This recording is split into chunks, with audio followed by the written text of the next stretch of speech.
You're listening to an Airwave Media Podcast. Useless information. Hi, I'm Steve Silverman, and you're listening to a classic episode of the Useless Information Podcast. For your listening pleasure, I have for you today the story of the U.S. Bicycle Corps, which was released back on March 29th of 2009. And it seemed like everyone was taking up cycling in the latter part of the 19th century. So it really should come as no surprise that the federal government looked into determining how feasible bicycles were for military use. Now, one thing that I clearly remember about this episode is that a listener wrote to me complaining that I was mispronouncing St. Louis. All through this episode, you'll hear me saying St. Louis. In addition, I'm talking way too fast, which was very common for me to do in these early episodes. In fact, it's still a bad habit of mine, so it's something I'm always conscious of as I record a new episode. So let's do a bit of time travel back to 2009 and hear what I had to say. Welcome to the Useless Information Podcast, my collection of fascinating true stories from the flip side of history. My name is Steve Silverman, and today's story is on the U.S. Bicycle Corps. But before we talk about that story, let's start with today's question of the day. Now, for today's question of the day, I'm going to give a list of 6 people. And what I want you to do is tell me what these 6 people have in common. And I know that they're all men, but I will tell you that there are women that also have this in common. They're just not as famous. So the answer to this question is not that they're all men. What I want you to do is tell me something else that these 6 people have in common. And I just kind of jotted these down on a piece of scrap paper, no particular order to them. The first person on my list is Edwin Hubble, a famous astronomer. Of course, the Hubble telescope is named after him. The second person on my list is the famous singer and actor Kris Kristofferson. The third on my list is Bobby Jindal, Louisiana governor, and some people say possibly somewhere down the road, U.S. president. Number 4 is George Stephanopoulos, who is a former assistant to Bill Clinton and currently hosts the ABC Political Sunday show This Week. The 5th person on my list is Bill Bradley, famous basketball player, former senator, and even at one time a candidate for president of the United States. And the last person on my list is David Souter, who's currently an associate justice of the Supreme Court in the United States. All 6 of these people, plus a bunch of others that are not as famous, have something in common. What is it that they have in common? And I'll let you know the answer to this question at the end of the podcast. And now for today's story on the United States Bicycle Corps. Now, you may recall about a year ago, in February of 2008, I did a story on the United States Camel Corps, and this story is actually fairly similar and even occurs around the same time because the United States government was looking for efficient, fast ways to move their troops around this very, very large country that we live in. Keep in mind that the automobile, the motorcycle, trucks, they were still years away from mass production, so they were not an option to be considered.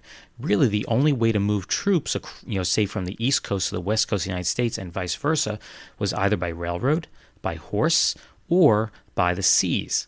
Now, if we look at the railroads, that's a really great idea, but you're stuck on tracks, and that really limits where you can go. Sure, you can move a lot of troops and a lot of equipment very quickly, but you're really limited in where you can go in such a very large country.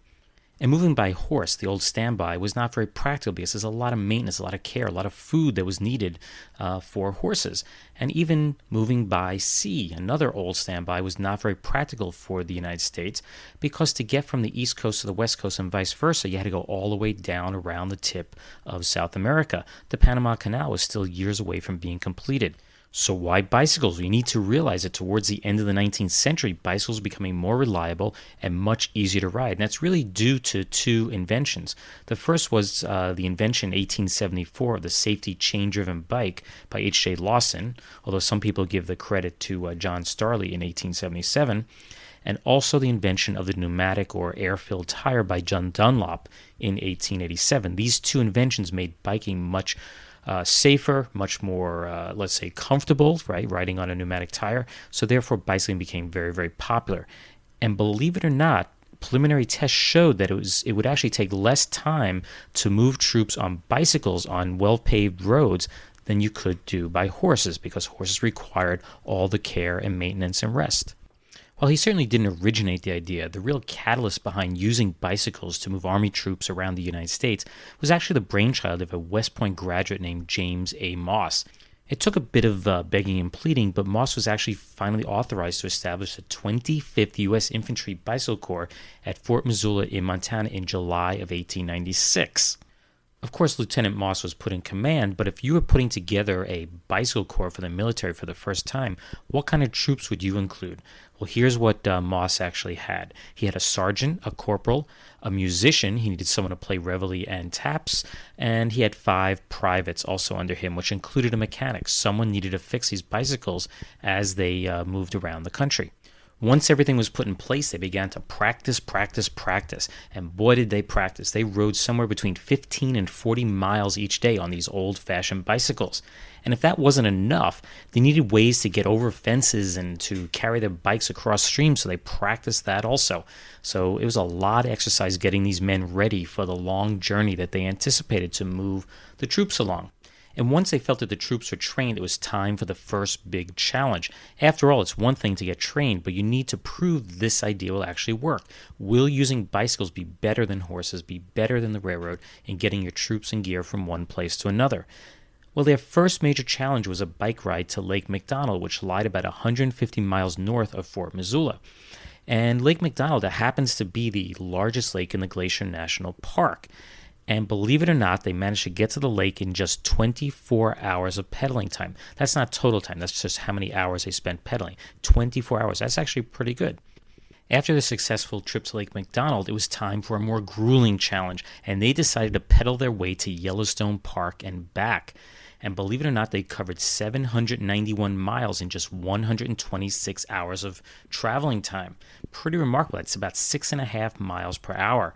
Which if you think about it, with the bad roads, actually lack of roads in many places, and even how crude the bicycles were at that time, that's a pretty amazing time. Actually, it sounds pretty painful without the shocks and the rubber seats that we have today. And then it was time for their ultimate challenge. It was decided they would bike all the way to St. Louis. Now, you don't have to know much about geography to know that St. Louis is a long way from Montana. In fact, it was estimated to be about 2,800 miles at the time to go there and come back. Now, the path was actually chosen because it had a very long length, of course, but it was also rugged and had very extreme weather conditions.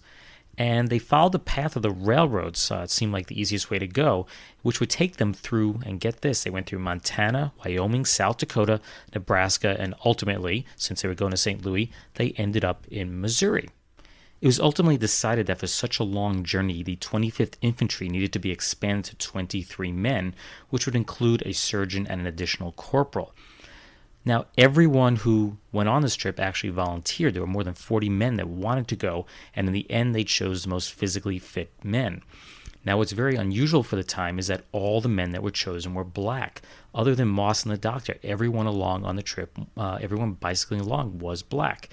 There was also a reporter named Edwin H. Booz from the Daily Missoulian who accompanied them on the trip to report how things were going. Basically, every time they got in town, he would go to a telegraph and report back as to how their progress was moving along. Keep in mind that the bicycles of this time were not the streamlined, multi-geared, lightweight models of today. These were heavy steel beasts, and they weighed nearly 80 pounds when packed with their gear. There was just no way that they could carry everything along the entire, everything needed for the entire trip. So they arranged for food pickups every 100 miles or so. After all, they were following the railroad tracks, so it was very easy to put these supplies along the way. And they were off. Well, maybe not, but they left Fort Missoula at dawn on Sunday, June 14, 1897. And very quickly they encountered a violent afternoon thunder shower and had to deal with all the mud that stuck to their wheels. They actually ended up walking their bikes for part of the day, yet somehow managed to cover 54.5 miles on their very first day. It's pretty amazing. And, as is very typical for stories like this, things would only get worse. They hit a terrible sleet and snowstorm on the Continental Divide on the 4th day. They had to deal with frozen fingers, ears, all that, and yet they still managed to carry on. Then they encountered incredible swarms of mosquitoes at Fort Custer in Montana. They had to deal with rocky roads, and somehow, and I always find this amazing, is they managed to cross the Little Bighorn River 7 different times. Seems to me if you cross once, that's it, but they managed to do it 7 times. And how about their 20-mile uphill climb under an intense sun in Gillette, Wyoming? These are pretty bad conditions to deal with on a very crude bike. As if the prickly pear cactus needles in South Dakota weren't bad enough, they were forced to drink very, very alkali water, and it made Lieutenant Moss very sick, and they had to leave him behind. He had to spend 4 days in Alliance, Nebraska, while he got well. And he later caught up to them, by hopping the train and, met up with them 4 days later. But during these 4 days without Moss, they encountered the hottest temperatures of the journey, sometimes in excess of a scorching 110 degrees Fahrenheit. And to make it worse, their bikes were sinking 8 to 10 inches in the sand, and they had no choice but to ride their bikes along the railroad, bouncing along the ties. Just think what that's like on a bike with no shocks. Even worse, half of the men became sick from the alkali water, and 2 had developed blisters on their feet from the very, very hot sand. Yet they pedaled on. Personally, I would have stopped at the station and taken that last train back to Clarksville, but they kept going on. One thing they had not anticipated, however, was the response of local populace, particularly in Missouri, to the arrival of black men on bicycles riding through their community. Now, there was no violence reported, but the racist comments sometimes just permeated the air as they passed on through. Now, their journey finally ended in St. Louis at 6 p.m. on July 24th when they arrived to a very, very large group of cheering people. And this was actually followed by a parade several days later. Now, for those of you that hate numbers, you may want to cover your ears for a second here, but here are the stats on their journey. First of all, they made the trip in 40 days. That was 34 days actually traveling and 6 days that were needed for resting. They managed to push their bikes, for 400 of the 1,900 miles that they actually traveled. And they averaged 52 miles per day. 52 miles per day, that's actually very good. But most importantly, it was shown that men on bikes could actually be moved twice as fast at 1/3 of the cost of moving troops by horse at the time. While their journey was a success, albeit a really grueling one, the Army actually concluded that the obstacles to ride back to Fort Missoula were actually too great in order that they make the return trip by train. And that really was the final nail in the coffin for the 25th Infantry Bicycle Corps, and they were officially disbanded on April 10th, 1898, about 10 months after their historic trip. And if there were any thoughts of trying it again in the future, they were quickly wiped out at the turn of the century by cars, motorcycles, and trucks. It was now easy to move troops anywhere off track and not by horse. But believe it or not, bicycles were still used to move infantry into the 21st century, and that was until the Swiss Army Bicycle Regiment was disbanded. And there are even reports of folding mountain bikes being used by the U.S. Special Forces in their fight against the Taliban in Afghanistan. Now, one final suggestion. I think that they should eliminate the intense Tour de France bike race, the Ironman Challenge, and all those ultra-intense marathons. Having modern athletes race along the path of these 23 men would certainly be the most grueling challenge of all time. Useless, useful, I'll leave that for you to decide. And now for a few words from our retro sponsor. Hello, Gracie. Oh, hello, Bill. Where are you walking to? Oh, down to Sunset. Well, I'm driving that way. Hop in. I'll take you as far as my house. Oh, thanks, Gracie. Gee, you know, Gracie, I'm getting a lot of lifts from girls lately. Only last night I had a funny experience riding in my girlfriend's car. Really? What happened? Well, I asked her to stop, so she did. And she kind of put her head on my shoulder, and I was whispering to her. Oh, you're whispering, Bill. Oh, you know, Gracie, just cuddly stuff. Well, like what? Like what? Oh, you know the same thing George whispered when he was courting you. Oh. And did she lend you the money?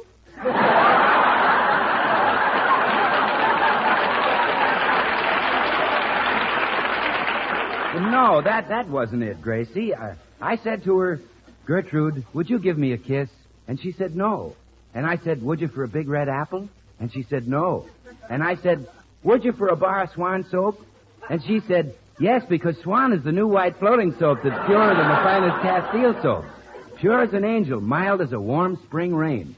So then you kissed her? Well, I started to, but she slapped me. Oh, well, you were naughty. Oh, I'll say I was naughty. I interrupted her before she could finish saying that Swan is so pure it's always kind to your hands. No matter what soap and water job you use it for. Washing the dishes, washing hankies, hose, and undies. Any job that calls for loads and loads of mild, pure suds. Well, what did you do after she slapped you, Bill?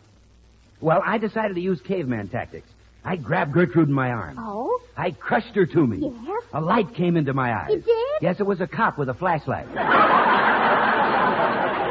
Well, he said, all right, you two, break it up, break it up. What did you do? Well, we broke it up. She took half the bar, Swan, and I took the other half. You know that's easy to do with Swan, Gracie. Just a flick of the wrist, and you get 2 swell cakes of soap. One for the kitchen for dishes and cleaning, and one for the bathroom for your hands and face. Well, what finally happened, Bill? Oh, I'd rather not tell you. Oh, come on, tell me. What did Gertrude say?